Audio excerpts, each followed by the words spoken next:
ಇವ್ರ ಮದ್ವೆ ರಾಜಲಕ್ಷ್ಮಿಗೆ ಎರವಾಗತ್ತೆ ಅನ್ಕೊಂಡೆ. ನೋಡಿದ್ರೆ ನಮ್ಮ ಆಸ್ತಿಗ್ ಬಂತಾ? ಹೋಗ್ಲಿ ಬಿಡು, ನಮ್ಮ ಆಸ್ತಿ ನಮಗ್ ಬಂದ್ರೆ ಅದಕ್ಕಿಂತ ಇನ್ನೇನ್ ಬೇಕು?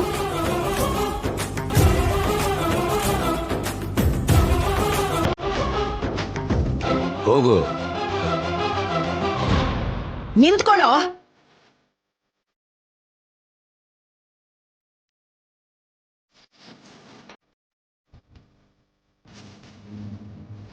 ರಾಜು, ಈ ಮನೆ ನಿಮ್ಮ ಅಪ್ಪನ ರಕ್ತದಲ್ಲಿ ಕಟ್ಸಿರೋದು ಕಣೋ.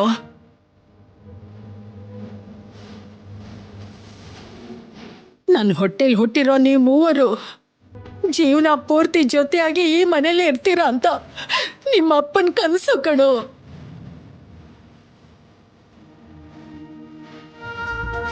ಅದಕ್ಕೆ ಮಗಳನ್ನ ಅತ್ತೆ ಮನೆ ಕಳ್ಸ್ಕೊಡಕ್ಕಾಗ್ದೇನೆ ಅಳಿಯನ್ನ ಮನೆ ಅಳಿಯ ಮಾಡ್ಕೊಂಡಿರೋದು.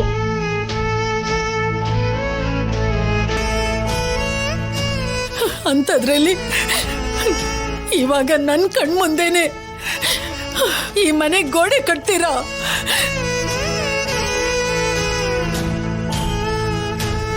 ಎಲ್ರೂ ಆಸ್ತಿನ ಭಾಗ ಮಾಡ್ತೀರಾ? ಇಲ್ಲ, ಇದನ್ನ ನನ್ನ ಕಣ್ಣಿಂದ ನೋಡಲ್ಲ.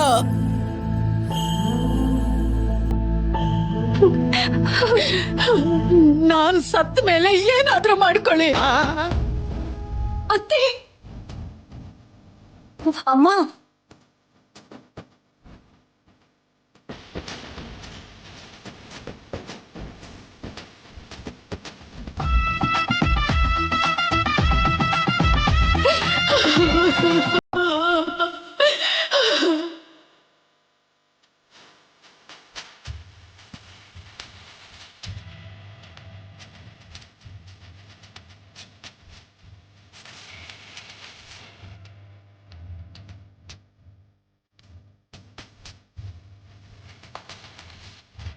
ಅಂದ್ರೆ ನನ್ನ ಆತ್ಮಾಭಿಮಾನನ, ನಾನು ಇವ್ರ ಮೇಲಿಟ್ಟಿರೋ ಅಭಿಮಾನನ ಸಾಯಿಸ್ಕೊಂಡಿರೋ ಈ ಮೂವರು ನನ್ನ ದೃಷ್ಟಿಲ್ ಸತ್ತು ಹೋಗಿ ತುಂಬಾ ಸಮಯ ಆಯ್ತಮ್ಮ.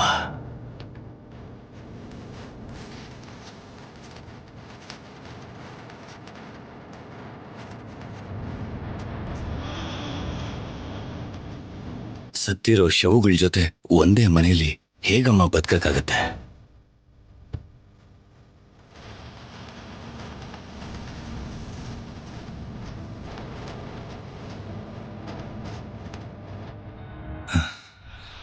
ಸರಿ, ಹಾಗಿದ್ರೆ ಈ ಮನೆನೇ ಭಾಗ. ಈ ಕಡೆ ನಮ್ಮನೆ, ಈ ಕಡೆ ಇರೋರು ಮಾತ್ರ ನಮ್ಮವರು. ಈ ಕ್ಷಣದಿಂದ ಈ ಗೆರೆ ಆ ಕಡೆ ಇರೋರು ಈ ಕಡೆಗೆ ದಾಟಿ ಬರಬಾರ್ದು, ಈ ಕಡೆ ಇರೋರು ಆ ಕಡೆಗೆ ಹೋಗ್ಬಾರ್ದು.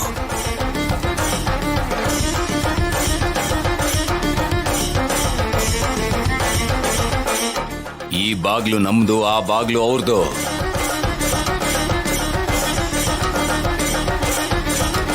ಮಾತುಗಳಾಗ್ಲಿ, ಊಟ ಆಗ್ಲಿ, ಮನೆ ಕೆಲಸ ಏನೇ ಆಗ್ಲಿ ಇನ್ಮೇಲೆ ಅವ್ರ ಜೊತೆ ಹಂಚ್ಕೊಳ್ಳೋ ಹಾಗಿಲ್ಲ.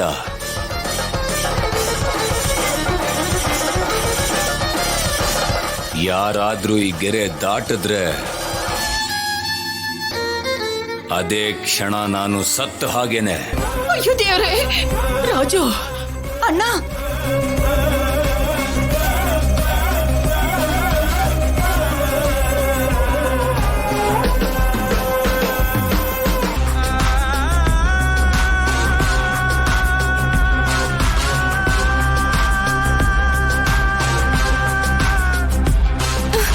ಅಮ್ಮ,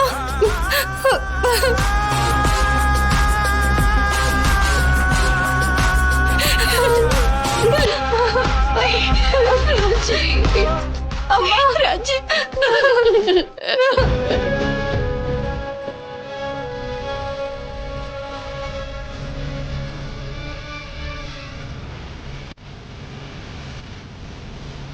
ರಾಜಿ,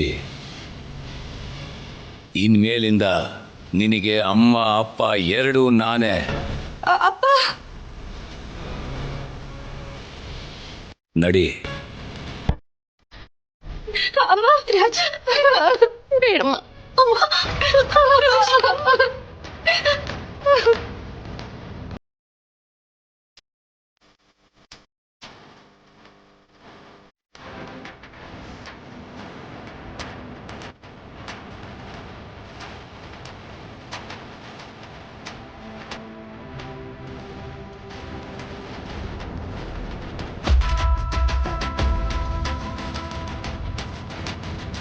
ನಿಮ್ಮಮ್ಮನ್ಗಿಂತ 2 ಅಕ್ಷರ ಜಾಸ್ತಿನೇ ಕಲ್ತಿದ್ಯಾ.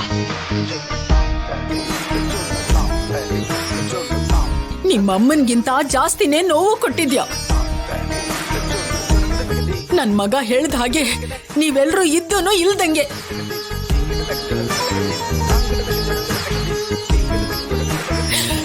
ಮದುವೆ ಅಂದ್ರೆ 2 ಕುಟುಂಬನೂ ಒಂದಾಗ್ಬೇಕು.